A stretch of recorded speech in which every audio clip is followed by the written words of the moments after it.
Gente, bom dia. Vamos ver se está tudo no jeito? Oh, beleza, está tudo no jeito. Então, vamos lá. Ano começando, né, gente?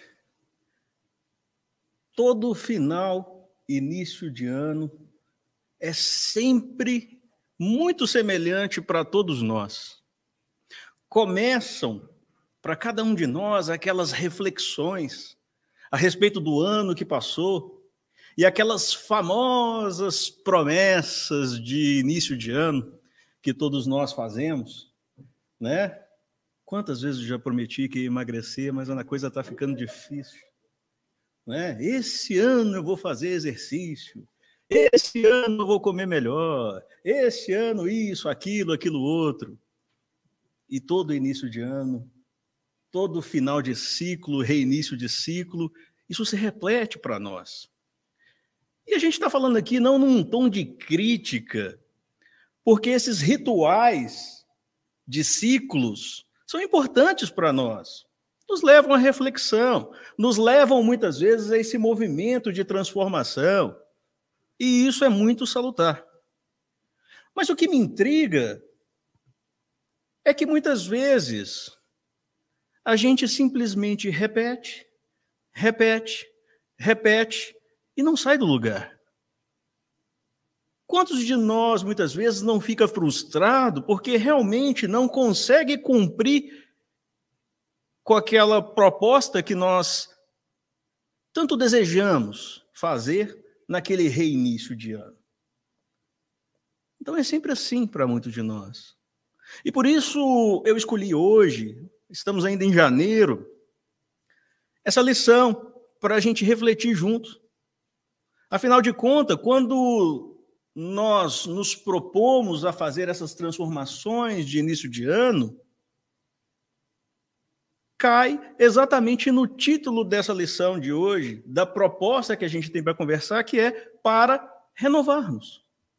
A gente tem esse desejo. Todos nós temos essa intenção de transformar coisas que a gente julga que precisa ser melhorado. Então surgiu essa ideia da gente conversar a respeito dessa lição. Essa lição está no livro Coragem, e não poderia estar num livro melhor, porque é necessário coragem para que nós nos empenhemos nessas renovações e propostas que a gente faz todo início de ano.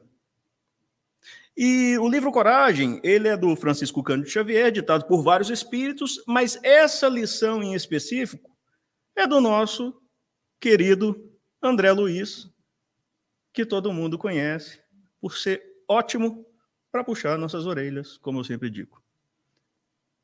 Ele vem nos lembrar, então, do que é necessário para renovar-nos. E outro dia, eu estava fazendo essa reflexão. Hoje, domingo, é um dia muito comum, em que as pessoas vão às igrejas. Muitas vezes você está dirigindo o seu carro, você observa aquele movimento, aquele trânsito de pessoas saindo, né? Até policiais coordenando o trânsito, devido ao volume de pessoas entrando e saindo dos templos religiosos. E a pergunta que eu me faço, quando me deparo com essa situação, é: puxa vida, como o ser humano precisa de Deus, busca Deus. As pessoas estão com sede de Deus. Os templos estão lotados. E são vários.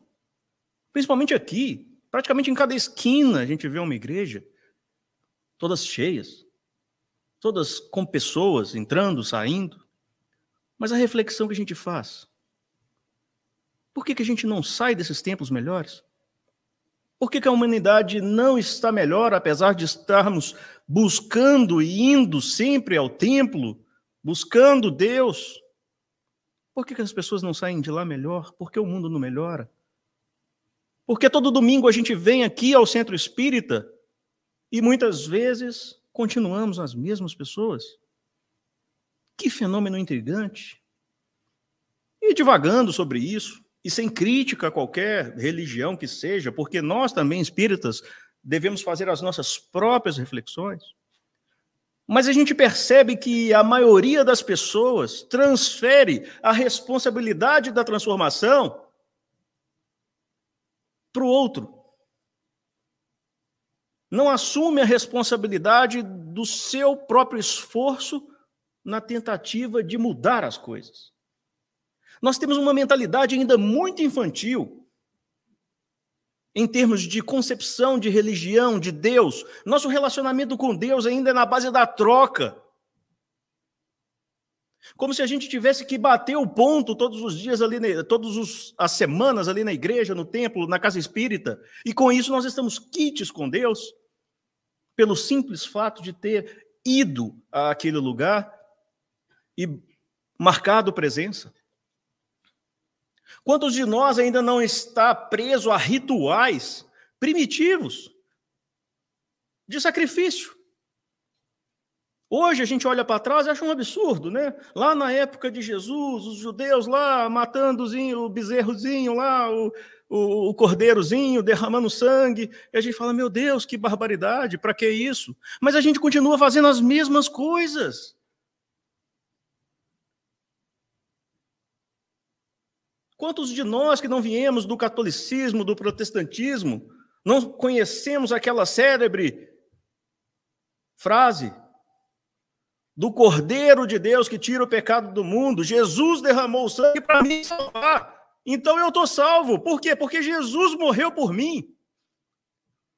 Isso faz sentido, gente. Quer dizer que eu cometo os erros, quer dizer que eu sou uma pessoa má, quer dizer que eu faço coisas erradas e Jesus pagou o preço por mim e eu estou salvo por causa disso? Que mentalidade infantil. É a mesma coisa de falar que o cordeirozinho que está sendo sacrificado vai levar meus pecados embora para Deus e está tudo certo. De novo, com todo respeito a essas religiões, eu não estou criticando porque existem os valores simbólicos por detrás disso que são lindos. Jesus é o Cordeiro de Deus que veio tirar o pecado do mundo. Não estou criticando isso, eu estou criticando a nossa interpretação infantil disso. Porque transfere a nossa responsabilidade de transformação para outro. Jesus veio nos salvar não porque ele morreu na cruz e me tirou o pecado original de Adão e Eva. O que eu tenho a ver com Adão e Eva e o que eles fizeram? Por que eu estou pagando o pato do pecado original até hoje?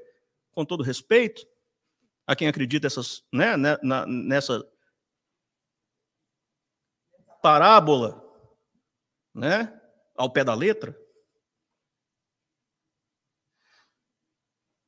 Nós somos responsáveis por nossas atitudes. Nós temos que prestar contas diante da nossa consciência. E Jesus, sim, veio nos salvar, porque ele veio nos dar o exemplo do que fazer. Ele nos disse, pegue sua cruz e me siga. Ele não falou, eu vou carregar a sua cruz para você e está tudo certo. Ele não falou isso. Então, se a gente realmente deseja renovação, se a gente deseja realmente a nossa transformação, a gente tem que parar de terceirizar isso e assumir essa responsabilidade para nós. Nós temos o controle das nossas decisões e por isso somos responsáveis por elas. O Espiritismo não está aqui para passar a mão na cabeça de ninguém, mas é o Consolador prometido. Não é porque é o Consolador prometido que ele vai passar a mão na nossa cabeça. Ele nos consola através do esclarecimento, nos fazendo compreender as causas, as razões, os motivos, para que tenhamos então o impulso da transformação, o desejo consciente de mudar, o respeito devido ao nosso Mestre Jesus, que veio nos ensinar que não precisava vir à Terra, mas veio por amor, para mostrar o caminho que a gente pode seguir.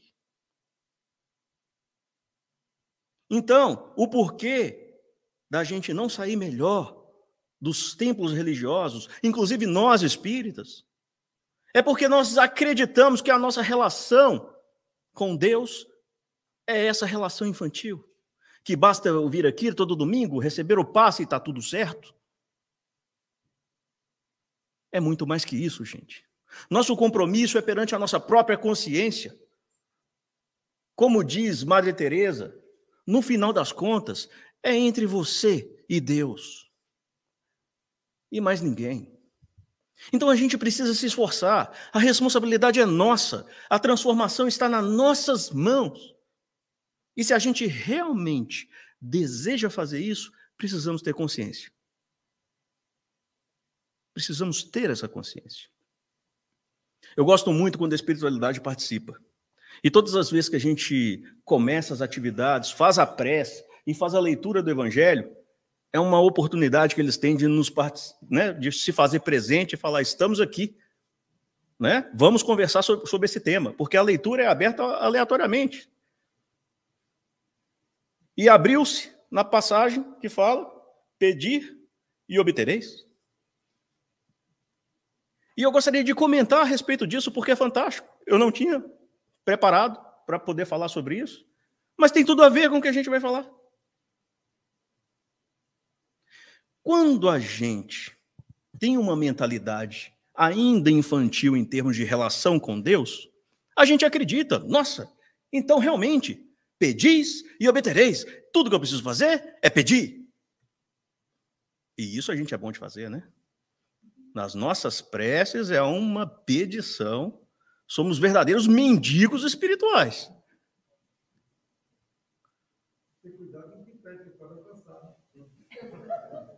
Esse ponto, Charles, que eu quero chegar, porque André Luiz, no livro Nosso Lar, e não é possível aqui, eu não vou estar dando spoiler, né? Não é possível. Todo mundo já deve ter visto o filme e lido o livro, pelo menos. Mas tem uma passagem em que André Luiz aprende a respeito disso, com Lísias, o amigo que ele arrumou, né? Assim que ele foi resgatado e levado para Nosso Lar. E esse amigo, né, explicou para ele da importância do pedir para obter, do desejar, que é muito importante. E o André Luiz, de forma muito infantil, ainda começando ali a sua recuperação, ele desejava muito ver a sua família. E ele ficou igual criança, eu desejo ver minha família, eu desejo ver minha família, eu desejo ver minha família, como uma criança. E o Lísias riu, falou, André Luiz, que bom, esse é o primeiro passo. Mas não se esqueça que existem outros 2, são 3 passos nesse processo. Desejar é muito importante, mas é preciso saber desejar, o que o Charles nos lembrou muito bem. Nem sempre o que a gente deseja é o melhor para nós. E naquele momento do livro, aquele momento da narração, André Luiz não estava preparado para ser atendido naquele seu desejo. Por isso não foi atendido. Então é necessário a gente saber desejar. O que é que a gente deseja? Será que nós estamos desejando o melhor para nós? Basta quem tem criança sabe. Né? Quem tem criança sabe. Quem é pai e mãe sabe. É tudo que a criança deseja que é bom para ela? Não. Deus é nosso pai, gente. Nem tudo que a gente deseja, ele vai dar para a gente porque sabe que vai fazer mal. A gente ainda não sabe desejar. Então, desejar é muito bom, mas saber desejar é muito importante. Mas existe o terceiro passo dessa história, que é merecer. Então, não basta simplesmente desejar. Você tem que saber desejar. E, além disso, merecer. A gente precisa merecer. Porque tem uma coisa que Deus não é injusto. Ele não vai te dar uma coisa se você não merece. Então, André Luiz nos lembra muito bem a respeito disso. E eu agradeço a espiritualidade por ter lembrado a gente dessa passagem. Do poder da prece. Ela é muito importante. Saber desejar é muito importante. Mas que a gente não esqueça de saber desejar e merecer. Então, para todos nós que fazemos os nossos votos e as nossos planos de transformação para este ano novo, que bom, estamos desejando. Mas lembremos Saibamos desejar e façamos por merecer. Tá bem? Nossa, que introdução longa, né? Vamos para... Desculpa, às vezes a gente empolga, tá? Então vamos à lição, enfim. André Luiz, né, vai falar para a gente então. E ele já começa dizendo o seguinte: não espere viver sem problemas, de vez que problemas são ingredientes de evolução, necessário ao caminho de todos. É tão lógico, né? Mas quem quer ter problema na vida? Ninguém quer ter problema na vida. Todos nós, se pudéssemos, desejaríamos. Eu não quero mais ter problema nenhum na vida. Mas isso não é saber desejar. Não é verdade? Por quê? Porque os problemas são necessários para que nós possamos crescer. Simples assim. Eu queria muito, gente, ganhar músculos muito fortes comendo pipoca e assistindo séries. Adoraria. Nossa, é um desejo profundo. Mas não vai acontecer. Primeiro, porque eu não estou sabendo desejar, e segundo, porque isso não me faz merecer. Se eu quero ter músculos fortes, tem que malhar. Tem que levantar do sofá. Tem que pegar piso. Tem que se exercitar, tem que suar. Não é assim? Então, se nós queremos ter espíritos malhados,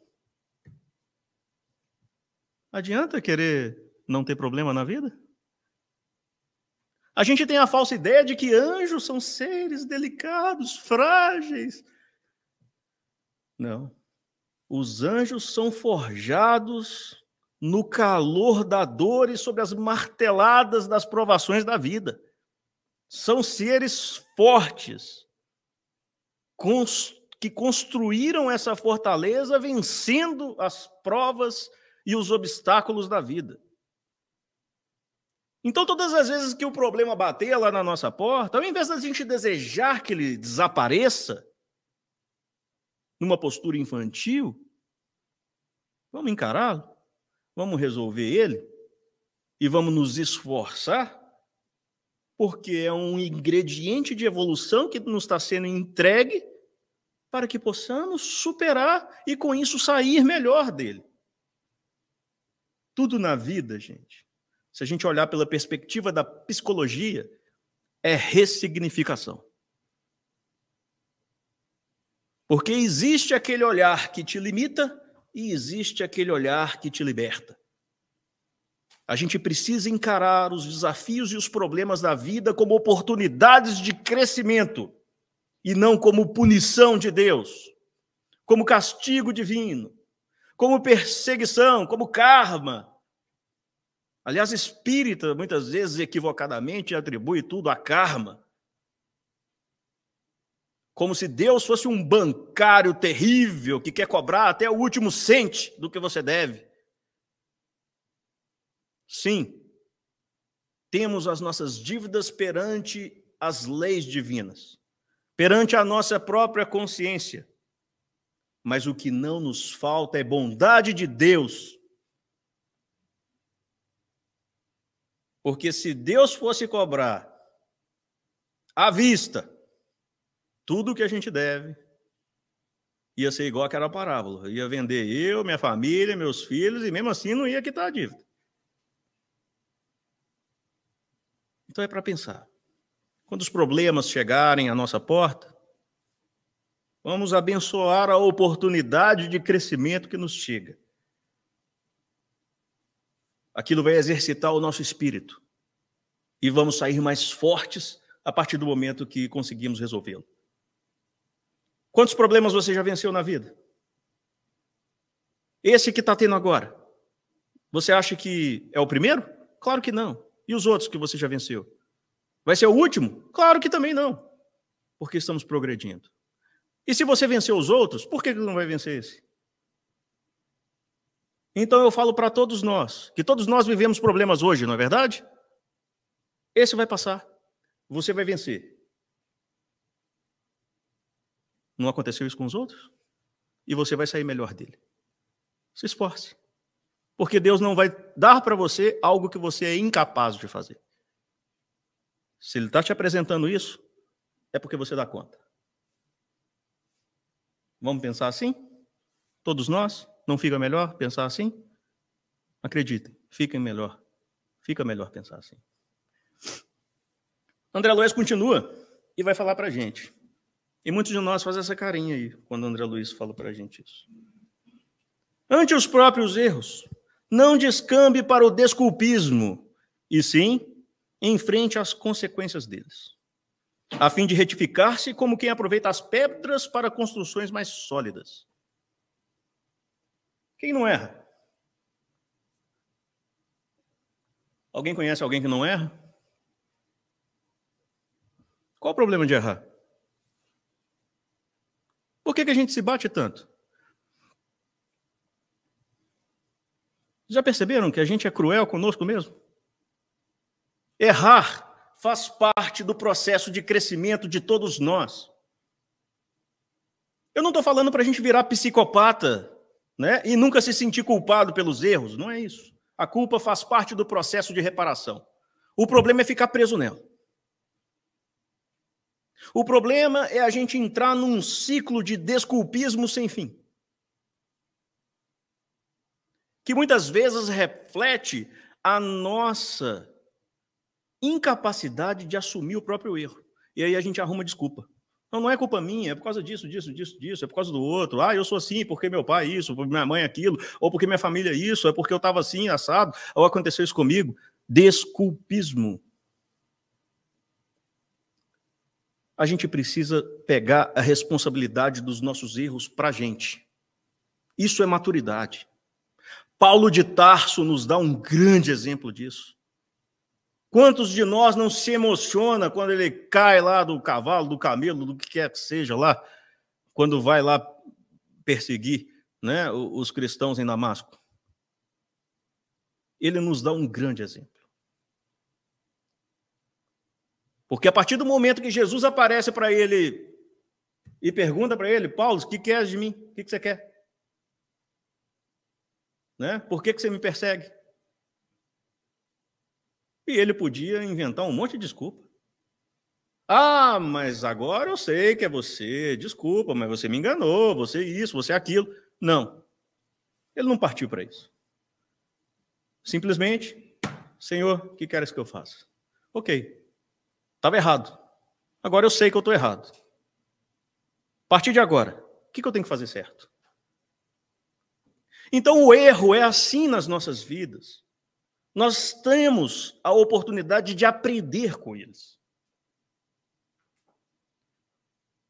A pior postura é a gente ficar na postura de vítima. Caído. Eu errei, sou o pior ser do mundo. Joana de Ângeles fala para a gente que a melhor atitude para quem cai é levantar. E o convite é esse. Não vamos nos esconder atrás de desculpas para tentar apaziguar a nossa consciência. Isso equivale a varrer a sujeira para debaixo do tapete. Tá? Quem é cleaner aqui sabe que tragédia é isso. Pode ficar bonito ali na hora, ninguém vai ver, mas aquele negócio vai ficar acumulando lá. E um dia vai acumular tanto que você vai tropeçar naquilo ali. Então não adianta empurrar a sujeira para debaixo do tapete. Desculpismo é empurrar a sujeira para debaixo do tapete. Assumamos o erro. Façamos por onde corrigi-lo. Essa é a postura digna. Porque errar, todos nós erramos. A questão é, o que eu vou fazer a partir de agora para corrigir esse erro, para minimizá-lo? Agora eu sei como não se faz. Vamos tentar fazer diferente? Essa é a proposta. Entende? Todo mundo muito assustado, gente. Caladinho. André, o que mais? Não perca tempo e serenidade perante as prováveis decepções da estrada, porquanto aqueles que supõem decepcioná-lo Estão decepcionando a si mesmos. Essa palavra decepção é interessante, né? Porque quando a gente se decepciona, o próprio português já nos dá o indício para onde a gente deve levar o nosso pensamento. A gente tem a falsa crença de que o outro me decepcionou. Não. Se a gente prestar atenção na gramática, eu me decepcionei com fulano. A culpa é de quem? Dele ou sua? A gente acha que é dele. Mas não, a decepção está comigo. Eu me decepcionei. O outro, ele é o que é. Eu que esperava que ele fosse uma coisa diferente. Então não é culpa dele, é culpa minha. Eu coloquei aquela pessoa num patamar de evolução que ela não está, segundo o Emmanuel diz para a gente. Então, você se decepcionou, a culpa é sua. Aquela pessoa, ela é o que é. Você que se iludiu em relação a ela. E está aí outra palavra linda, iludir, né? Porque só se desilude quem se ilude. Então, quando a gente pensar em decepções que a gente vai encontrar no caminho, claro que a gente vai, somos vulneráveis, somos ainda susceptíveis a tudo isso. De novo, trazer para nós, ressignificar. O outro deu o que ele podia, o que tinha de melhor. Eu talvez esperava dele algo mais, então eu não tenho que exigir dele algo que ele não possa me dar. Entende? Fica mais leve assim. E é mais honesto para conosco mesmo. Porque senão eu vou ser... A minha vida sempre vai depender do outro. Eu entrego a responsabilidade da minha serenidade para o outro. Dependendo do que ele fala, do que ele pensa, do que ele age. Então não percamos a nossa serenidade pelo que o outro acha, pelo que o outro pensa, pelo que o outro faz. Vivemos uma época em que isso está muito forte. Nossos jovens estão muito susceptíveis a isso por causa dessas redes sociais. Quantos não estão aí vulneráveis a essa cultura de cancelamento? Querem aprovações, likes, visualizações, aprovações externas e se decepcionam quando isso não vem? Perdem a serenidade? Deprimem. A gente não tem que esperar a aprovação externa. A gente precisa entender que as pessoas que nos decepcionam, se elas estão cometendo algum erro, alguma coisa que não é bom, não vai ser bom é para ela, não é para mim. Não tem aquela passagem que Jesus fala, o escândalo é necessário, mas ai de quem o faz? É bem assim. As decepções da vida, as coisas difíceis da vida são importantes para todos nós, como a gente falou na lição anterior. São oportunidades para a gente crescer. Agora, quem é instrumento disso vai ter que se haver diante da justiça. Então, ai de quem o faz. Não é problema meu, é problema do outro. Por que eu estou perdendo a serenidade com isso? Por que eu estou tão susceptível ao que o outro pensa, ao que o outro fala, ao que o outro faz? Talvez seja falta de auto-amor. Talvez porque eu espero do outro que ele preencha o vazio que está dentro de mim. Precisamos nos amar, gente. Um dos maiores problemas da sociedade atual talvez seja a imensa carência que todos nós temos dentro de nós. Porque todo mundo quer ser feliz. Todo mundo quer ser amado.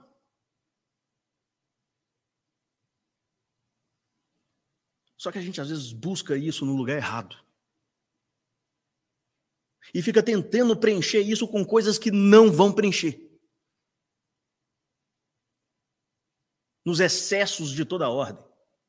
Nos comportamentos desequilibrados de toda ordem. A gente está carente e enche a boca no chocolate. Vai resolver nossa carência? Não. A gente vai ficar mais gordo ainda e mais infeliz ainda. E esse é o nosso comportamento infantil. Precisamos nos amar. Sem ser tão dependente de algo que não depende de você. Eu não estou fazendo o convite ao egoísmo, não é isso. Estou fazendo o convite ao alto amor. Um dia eu estava vendo um profissional atendendo uma pessoa num tratamento de constelação familiar. E é muito interessante, porque essa pessoa questionou para o terapeuta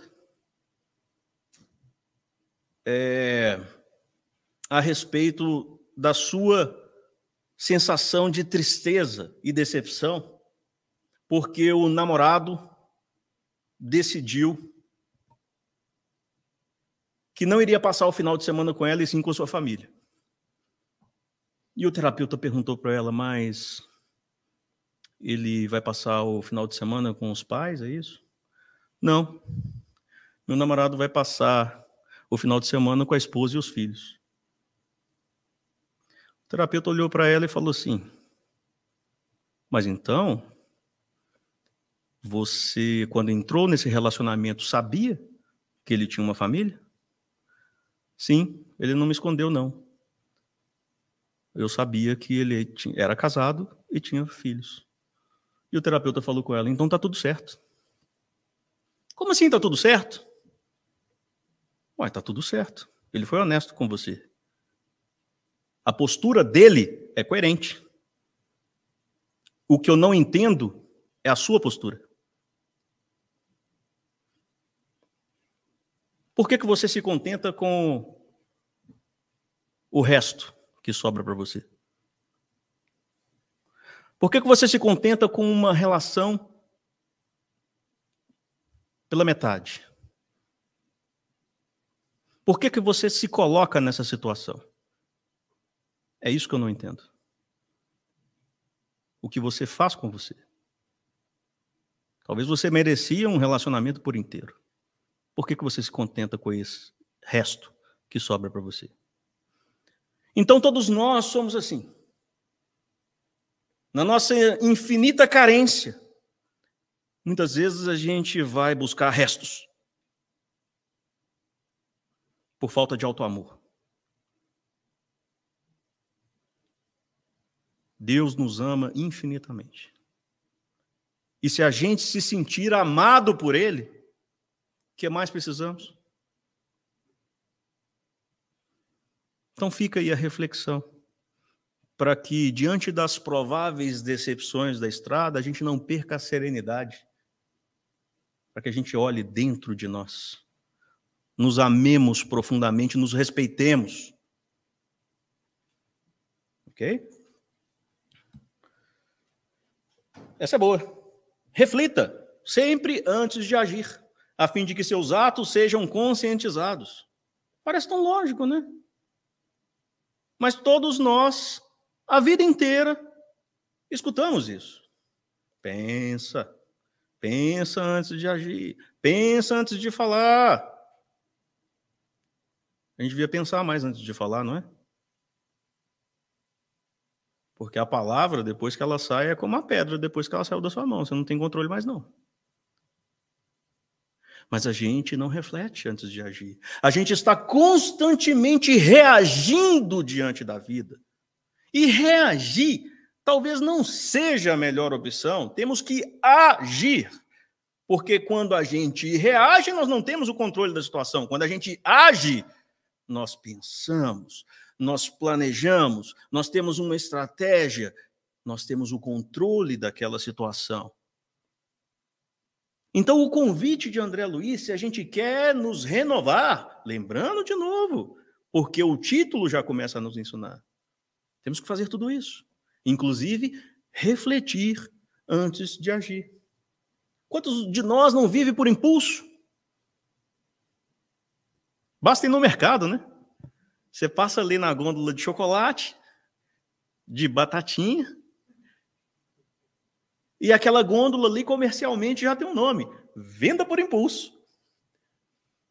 Quando eu trabalhava numa loja, a gente fazia a gôndola de venda por impulso, que é exatamente na hora que você está ali na fila do caixa, né? A pessoa não foi ali para comprar aquilo, não estava na lista de compra, não tinha necessidade nenhuma de comprar aquilo, mas ela vê e compra. E depois se arrepende. Então a gente precisa refletir antes de agir. Não vamos ficar agindo automaticamente por impulso. Vamos controlar essas nossas tendências impulsivas. Chico falava da aguinha da paz, né? Se você não tem nada bom para falar, anda com uma garrafinha d'água e na hora que te der vontade de você falar alguma coisa, e segura a água na boca. Conta até 30, passa. Para que você não reaja. Para que você haja em seu próprio benefício. Mais uma. Não exija perfeição nos outros e nem mesmo em você, mas procure melhorar-se quanto possível. Às vezes a gente é muito cruel com o outro. E às vezes a gente é muito cruel conosco mesmo. O espírito é bom nisso. Faz o curso de reforma íntima aqui na casa e acha que já é Bezerra de Menezes. E quer reformar todo mundo no martelo, o que é pior, né? Porque tem uma coisinha ali no outro que às vezes é só uma chavezinha de fenda, mas você vai lá com a marreta. E aí, ao invés de consertar, você abre um buraco desse tamanho no outro. E faz o mesmo conosco. Não tem um pingo de indulgência para conosco mesmo. Começa a se cobrar. Ah, mas eu sou espírita, não é possível que eu fiz isso, eu pensei isso, eu estou sentindo isso. Gente, somos seres humanos. Estamos começando o nosso caminho na humanidade e já estamos querendo chegar na angelitude ontem? Não. Aprenda com os erros, aceite que a gente vai errar. Seja um pouco mais flexível com você mesmo, porque a partir do momento que você é flexível com você mesmo, você também será com os outros. A partir do momento que você percebe que você também precisa de indulgência, você vai também ter indulgência para com o outro. Isso é uma forma de caridade. É a caridade conforme Jesus entende, conforme os Espíritos nos diz no Livro dos Espíritos. Quando os Espíritos perguntam, como é que é a caridade? Como é que Jesus entende a caridade? Os Espíritos respondem, benevolência, indulgência e perdão. Vamos ser indulgentes, gente. Não vamos querer ser perfeito agora, do dia para a noite. Isso não vai acontecer. A perfeição na Terra não é da Terra, não é para a Terra, para o estágio de evolução que a gente está. Mas isso não significa que a gente vai cruzar o braço, então, e agir, às vezes, como outros espíritas agem, que é assim, essa eu vou deixar para a próxima encarnação. Não. Enquanto eu estou respirando aqui na Terra, eu tenho chance, vamos trabalhar para melhorar. Mas eu tenho certeza que eu vou sair daqui melhor, mas não perfeito. Eu não vou pular degrau nessa escada. Vamos subir um a um.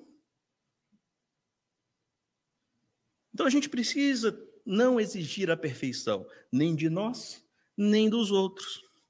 E isso volta naquela coisa de querer agradar todo mundo. A gente quer ser perfeito, né? A gente quer agradar todo mundo. Qual o espírito mais perfeito que pisou na Terra? Jesus. Ele agradou todo mundo? Aliás, até hoje ele desagrada muita gente.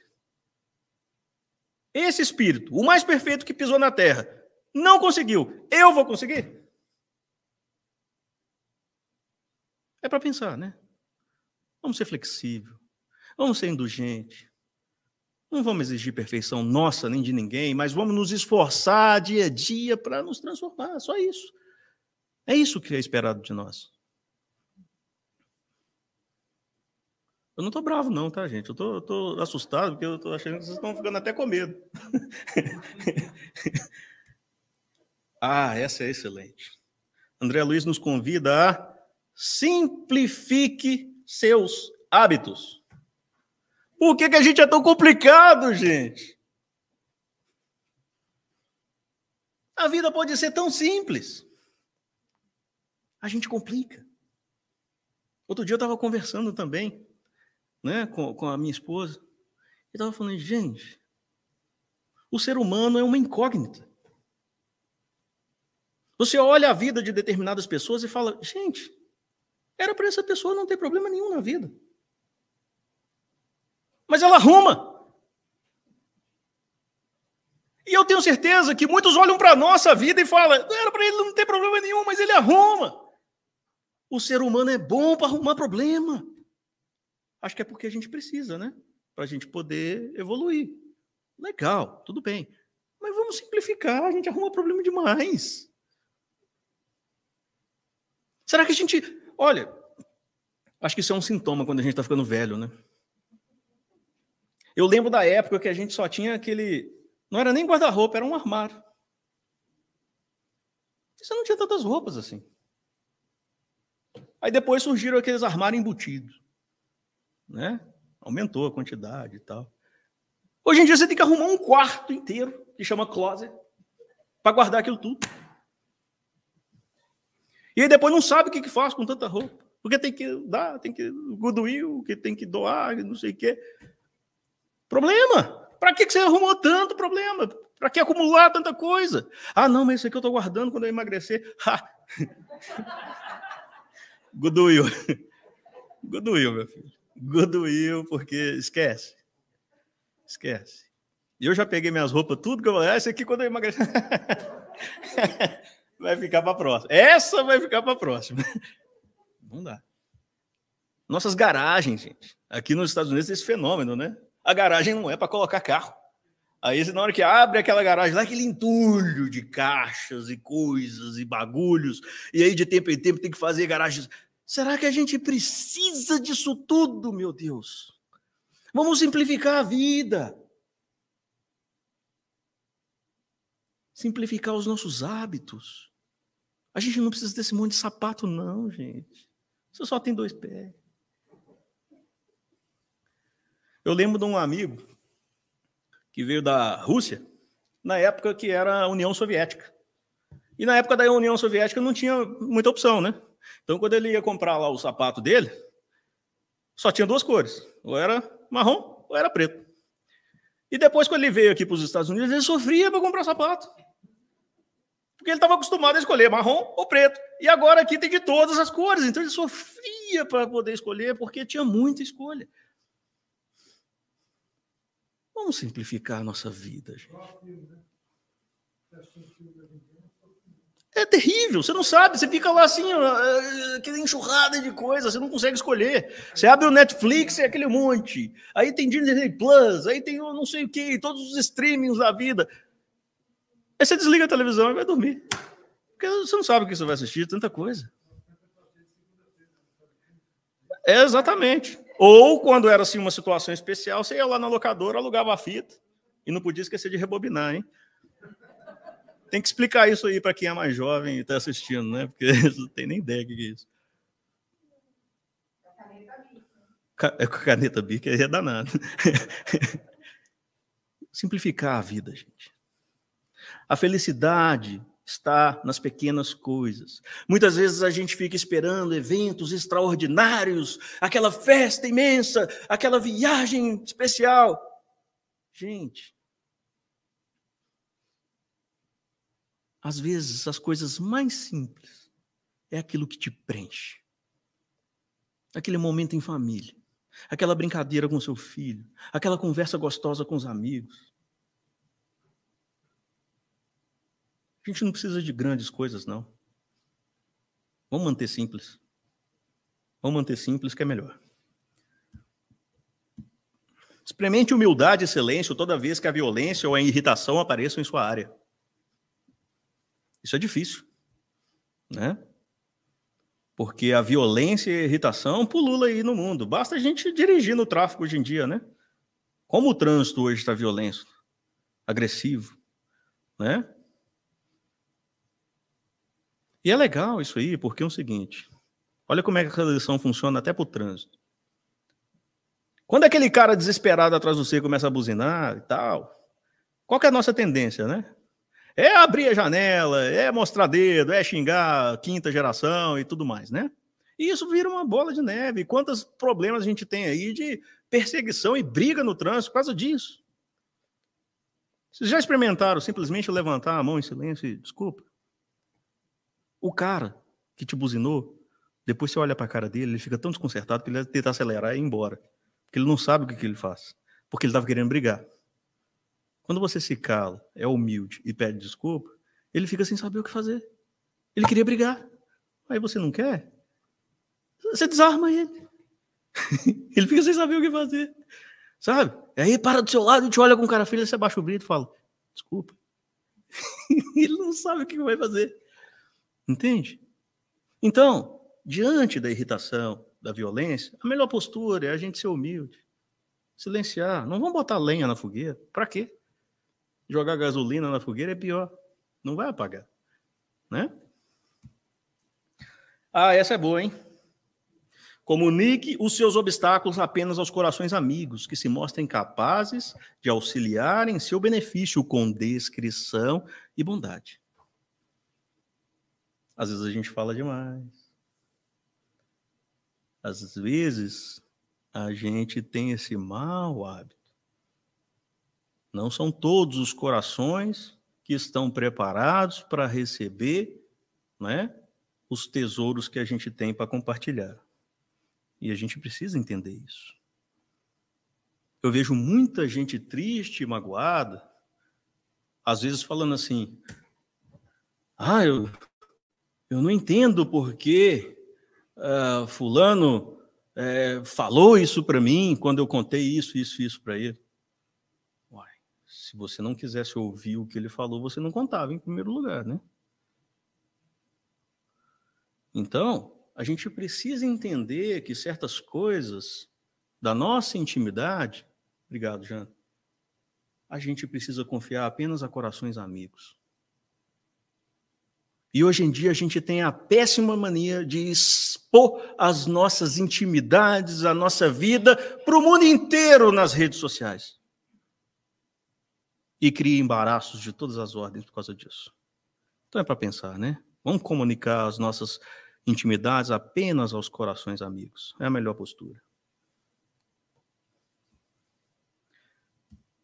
Diante dos próprios conflitos, não tente beber ou dopar-se, buscando fugir da própria mente, porque de toda ausência indébita você voltará aos estragos ou necessidades que haja criado no mundo íntimo, a fim de saná-los. É um grave problema de hoje, não é? Quantos não querem fugir da própria vida no abuso do álcool, da droga, dos jogos, do comportamento sexual desregrado e todos os vícios de todas as ordens? É uma fuga desesperada para tentar aplacar aquela dor. Mas, infelizmente, não funciona.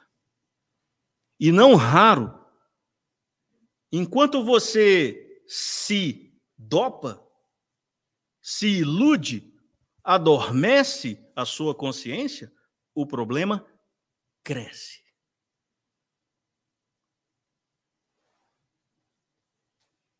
A gente precisa estar atento a isso. Não vai ser bebendo, não vai ser fumando, não vai ser se drogando, não vai ser enchendo a cara no doce, na comida, na batatinha, que você vai preencher o vazio que está dentro de você. E toda vez que a gente vai por essa rota de escape, o problema está aumentando. Busca ajuda. Existe ajuda. A medicina da terra está aí para nos ajudar. O espiritismo está aqui para nos ajudar. Ambos podem nos ajudar. Peça ajuda. Não caia nessa armadilha. Massas, multidões hoje em dia estão caindo nessa armadilha. Fuga. Há mais coragem em enfrentar o problema do que fugir dele. Não faz sentido? Não é lógico? Então por que a gente está fugindo? No mundo masculino isso é muito comum, né? Eu sou macho. E aí vai lá, beber cachaça, com não sei o quê. Macho é enfrentar o problema, sóbrio, e resolver ele. Porque a gente só tem que provar coisas para nós mesmos, para a nossa consciência, e não para os outros. Toda vez que eu estou querendo provar algo para fora, é fragilidade minha. Pensemos nisso. Por fim, eu acho que eu vou conseguir acabar a tempo, Jana. André Luiz vai nos lembrar. Lembre-se de que você é um espírito eterno. E se você dispõe de paz na consciência, estará sempre inatingível a qualquer injúria ou perturbação. Eu gosto de lembrar da passagem que os espíritos nos recordam o que é felicidade para o homem na Terra. É possível ser feliz aqui na Terra? Muitas vezes parece que não. E a má notícia é, a felicidade completa realmente não é desse mundo. A gente ainda não está preparado para ela. Mas existe sim uma cota de felicidade que todos nós podemos ter. E isso reflete a bondade de Deus. Todos nós podemos ser felizes conforme o nosso grau de evolução. Mas em o que consiste essa felicidade? Para nós, encarnados, espíritos ainda aprisionados na matéria, ok? O que é felicidade? E os espíritos nos respondem. Segundo a perspectiva do corpo, é a posse do necessário. Claro. Ninguém é feliz debaixo da ponte. Ninguém é feliz passando fome. Ninguém é feliz com as dores da enfermidade. É lógico. Então, a posse do necessário. Necessário, e não aquela sapataiada, gente. Necessário. A posse do necessário. E segundo a perspectiva do espírito, a paz de consciência. Então, o ser encarnado aqui na Terra, que é privilegiado de ter a posse do necessário e trabalha por sua paz de consciência, consegue a felicidade relativa que a Terra comporta. Então, esse é o convite que André Luiz nos traz. Se desejamos renovar-nos, está aí o caminho que ele nos sugere para que possamos cumprir ao longo do ano. Obrigado a todos, vamos fazer a nossa prece.